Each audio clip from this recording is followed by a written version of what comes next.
Hello and welcome to Rise and Shine. I'm Abhushan Gautam. Entrepreneurship, innovation, startups. Words like this were hardly heard in Nepal not too long ago. And rightly so for the obvious reasons. Now our country has been through tough times. And that has given us very little time to focus on things like change and innovation. But where there are problems, there are opportunities. And this has made the startup scene gradually heat up in Nepal too. Now, another country that went through the same phenomenon some years back is India. And what better way to learn about the growth of Indian startups than from someone who has been through all of it.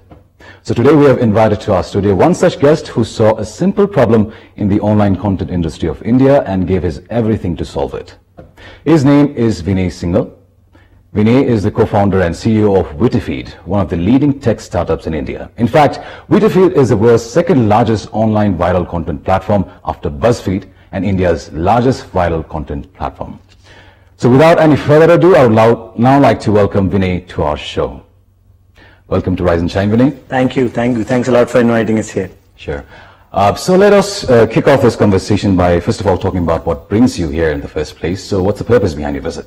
So as you rightly pointed out, Nepal is coming up with a startup ecosystem around here, and we are here for one such event called Next Growth Conclave, which is about promoting entrepreneurship in Nepal and inspiring Nepali entrepreneurs, and basically telling them that the next Facebook or Google could come from Nepal. There's nothing stopping that. Oh wow. So let's get back to Wittyfeed now. What exactly is Wittyfeed? Because the last time I checked it gave me results in the internet like, charticles, something like listicles, which was not in my vocabulary. So what exactly is Wittyfeed? Right. So Wittyfeed is about, it's all about Y generation and viral content. So, it's a platform where anybody could sign up and start publishing content. So if I were to explain in a nutshell, there are three main, pillars in a content industry, where there are creators of content, then there are distributors of content, and then there are consumers of content.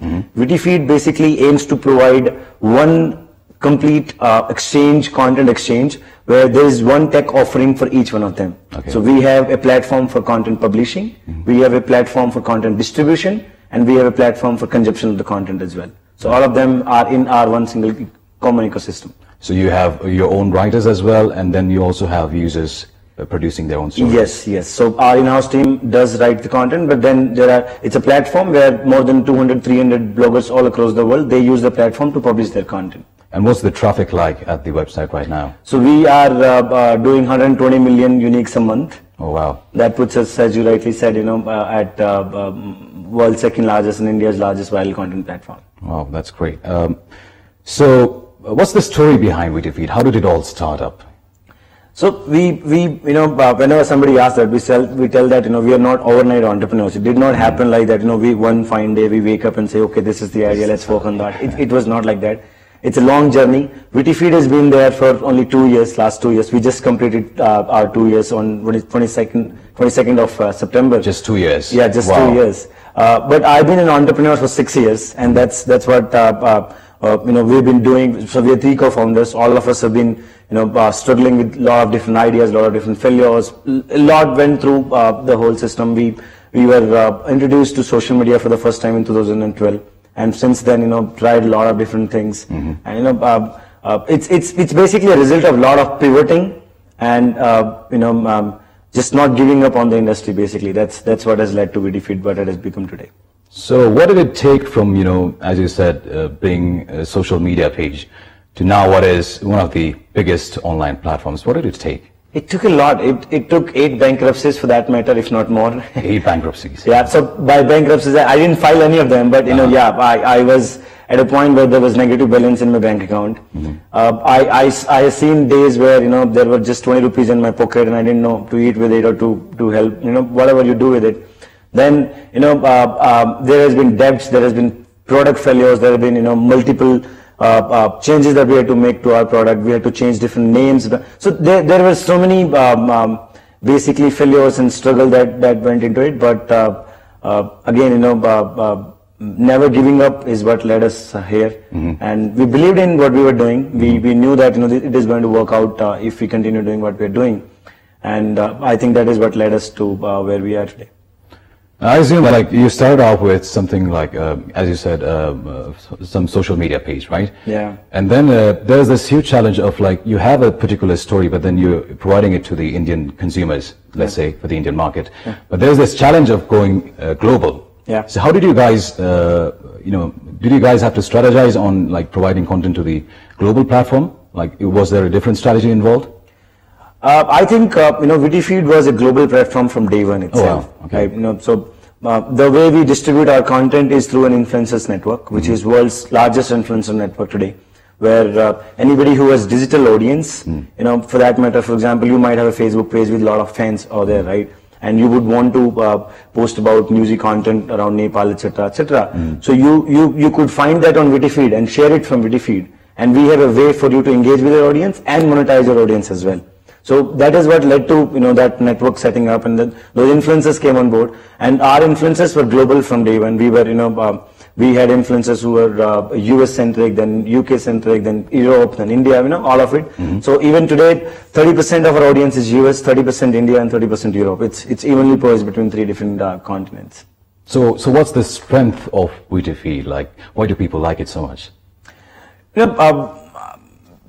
A lot of times you hear that one should be a user-first company, user-first organization, etc., etc. But I tell people that instead of being that, be a people-first company, be an employee-first company. If your if your team members are important to you, if you take care of them, they will take care of your users automatically. They will take care of your customers automatically. So I think what is so important and what has made us different from everybody else is that we and probably is the secret source of our success as well, is that our team is probably the best team in the world. The guys that we have gathered around there, they're just amazing, and we care about them more than anything else in the world. Wow. And they take care of everything else for us. So that's how it has happened at Wittyfeed. Well, how true. You guys are based in Indore right now. Yes. What's the startup ecosystem there like? It was basically nothing 2 years ago when we went there, and the very reason we went to Indore was because it was a tier 2 city, and there was no ecosystem, and we could basically create an ecosystem out there, and probably rule it. If we go to Delhi, Bangalore, Bombay, every street has 3 startups. You go there, you do something, you get lost basically. That's what happens. So we decided to go to Indore. The cost of operation becomes low. The talent there is amazing, and in last 2 years, we did a lot of community activities as well around startup ecosystem, and I think that has led to a lot of very, very good startups coming up. Even startups have started to get funded from Indore as well now these days. Oh wow! And we've heard a lot about like how Indian startups are coming up in various places all around India. Yes. And the reason behind that is what kind of the provisions the government has set in place. What has the Indian government done to support startup like yours? So I think government plays a very crucial role in the whole startup ecosystem, and I think that role is of a catalyst in the whole thing.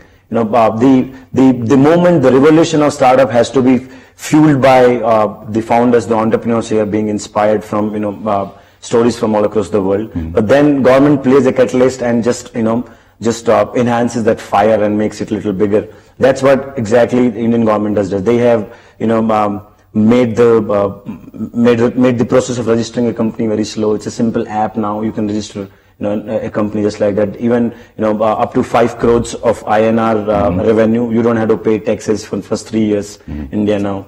So that way the policy is even our Prime Minister that way has been doing amazingly well in terms of inspiring. Exactly. Startup India, Stand Up India. So as an entrepreneur, as a founder, you always look for inspirations. You look for people who you can look out to, and you can get inspired for. So our Prime Minister has played very crucial role in that way, and I think it has inspired a lot of entrepreneurs all across the country. Wow. I assume this is your first Nepal visit, though. What do you think? What kind of prospects do you see for tech startups in Nepal? So the moment I landed in Nepal, I was at airport, and I had to book a taxi, right? And if I was in India, it's Ola and Uber. Yeah. If I was here, I had to stick with the local taxi guys, and I could feel what I would feel 3 years or 4 years back in India. Yeah. So right there, I could see a prospect. There could be a taxi app which could manage all that. So what has happened in India, the revolution of startups, there were a lot of unmanaged industries And then came startups, and they started to manage one by one. So take it Ola or Uber for taxis, take it Oyo for for the hotels like this. And I think even if we don't go for innovation, I think the same success can be replicated here in Nepal with a smaller chunk of audience that is there, and there's a huge potential that lies in front of Nepali entrepreneurs out there. Like you just pointed out, like India and Nepal share similar demographics and culture. Yes. How do you think can Nepali startups benefit from India in terms of collaboration and investment for solving common problems? Right. So this is actually my first visit to Nepal and first visit across the borders. I have never been to any other country. This is my first country outside India. When I came here and I spent a day, I was telling my wife that this is so similar to India. I cannot feel the difference actually. I cannot tell the difference.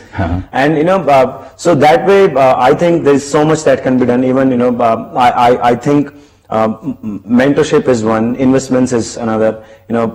India being like the elder brother for Nepal. I think the entrepreneurs or the investors or the community itself can come to Nepal and try and help Nepali entrepreneurs. In terms of mentorship, in terms of investments, in terms of hand holding, etc., etc. All of that could be done, and in that way, India has a huge number of entrepreneurs already, and I think they can play that role in Nepal very well. For that matter, traveling to Nepal is also very easy. It's very convenient. You can do it by road. You can even when you come by air, it's very cheap. So I think it makes a lot of sense for India to do the hand holding for Nepal and take up the startup ecosystem around here. Now the startup ecosystem, as you said, now is slowly heating up, but there are not the right provisions in place and the kind of resources, VCs, let's say investment incubators, it's gradually coming up. So for people like new startups, what advice would you like to give, for companies that are trying to go global like you? So, I'll tell you something that, you don't need VCs, incubators or, any of that to start up. All you need is just start up. That's all you need. I would say believe in your idea, think big, and never give up. That's all it takes to start up.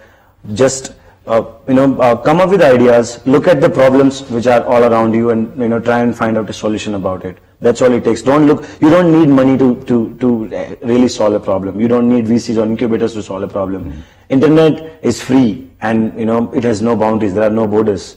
Just get on that. There's so much information, so much knowledge out there available. Use it and go ahead and do it. For that matter, Wittyfeed is a completely bootstrapped company. We have never taken a VC funding or, for that matter, any kind of funding at all. That's amazing. And any incubation, accelerator, any of that. It's a company built by its founder and its team. That's it. And we believed in our idea and we made it big. That's all it takes. So all the Nepali entrepreneurs out there, I just want to say one thing, that believe in it. And do it. Internet has no boundaries. Get on that and start implementing, executing your ideas. And lastly, before leaving, are there any future plans for expansion or possibly a new venture? I believe in focusing on one thing and being best at one instead of being average at 5. So I would like to stick with Wittyfeed at least in the near future. And considering the weather of Kathmandu, we were already considering, being in Nepal and probably having a Nepali version of Wittyfeed very soon. Oh, wow. We'd love to look forward to that. Thank you. Thank you for coming to our studio today. It was a pleasure having you here, Vinay. Thanks a lot for hosting us today. Thank you so much. Right. Well, that was one inspiring conversation with Mr. Vinay Singhal, the CEO and co-founder of Wittyfeed, India's largest online viral content platform. Today we talked about Vinay's experience while co-founding Wittyfeed, the startup culture in India, and the lessons Nepal can learn from there. You can also hear Vinay speak later at the M&S Next Growth Conclave, which is happening in Salty Crown Plaza from 9 a.m. to 5 p.m. later today. Well, that's all for this edition of Rise and Shine. Keep watching Kantipur Television. Goodbye and have a great day.